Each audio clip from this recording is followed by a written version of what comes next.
Le troisième topo dans le chapitre de la lithiase vésiculaire va concerner les complications de la cholécystite aiguë et quelques cas particuliers de cholécystite aiguë. Nous allons commencer par les complications et nous allons voir deux, la perforation vésiculaire et la fistulisation biliodigestive. La perforation vésiculaire va correspondre à une perforation de cette vésicule biliaire inflammatoire. Elle va se présenter sous deux principales formes. Ou bien la perforation va être cantonnée à la région périvésiculaire et donc provoquer un abcès, donc une collection liquidienne avec une paroi sous forme de coque qui va se rehausser après injection de produits de contraste. Ou bien cette vésicule biliaire va se perforer dans le péritoine, provoquer une péritonite, donc une infiltration et une inflammation péritonéale prédominant dans la région périhépatique. Bien sûr, comme la vésicule biliaire va se perforer, elle va se vider de son contenu et elle va apparaître rétractée.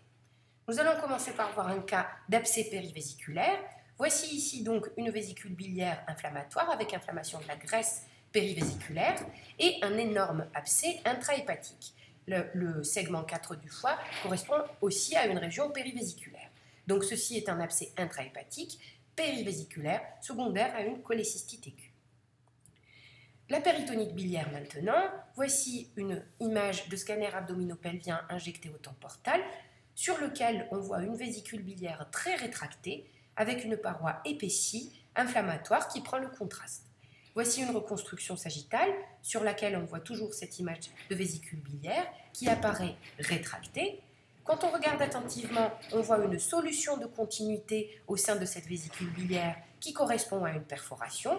Et surtout, on voit qu'il existe une très importante infiltration de la graisse périvésiculaire, intrapéritonéale et notamment périhépatique.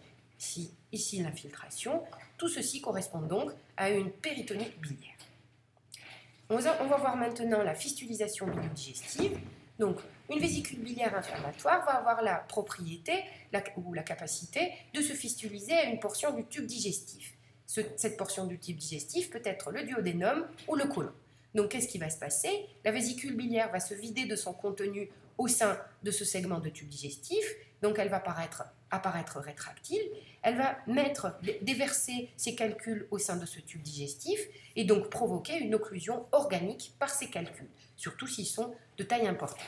L'autre signe important est la présence d'air dans les voies biliaires, un air qui provient de ces segments de tube digestif qui va se manifester à l'imagerie par ce qu'on appelle une aérobilie.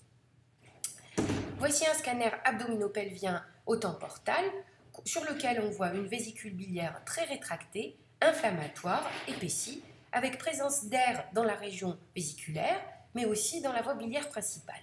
Ce qui va nous frapper sur cette image, c'est l'aspect très distendu de l'estomac.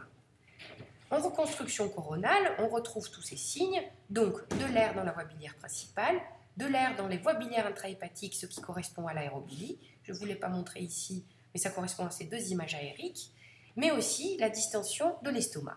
Quand on regarde au niveau du duodénum, on retrouve une très importante image lithiasique qui vient obstruer la lumière du duodénum et qui va entraîner une occlusion organique d'amont.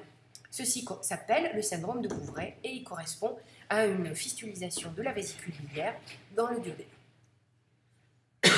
Pardon. Nous allons voir maintenant deux cas particuliers, c'est la cholécystite aiguë non lithiasique et la cholécystite emphysémateuse. La cholécystite aiguë non lithiasique va apparaître dans un contexte de réanimation prolongée. Elle sera caractérisée par des signes de cholécystite aiguë cliniques très importants, des signes de cholécystite aiguë échographiques et radiologiques, mais avec absence de visualisation de calcul. Voici donc un aspect de petite cholécystite, il y a une inflammation de la paroi vésiculaire, mais on ne visualise pas de lithiase. On visualise parfois un tout petit sludge intravésiculaire. La cholécystite emphysémateuse est une entité rare, très grave, parce qu'elle est grevée d'une importante mortalité. Elle est assez spécifique du patient diabétique et elle va se caractériser à l'imagerie par la présence d'air en intravésiculaire et en pariétal vésiculaire.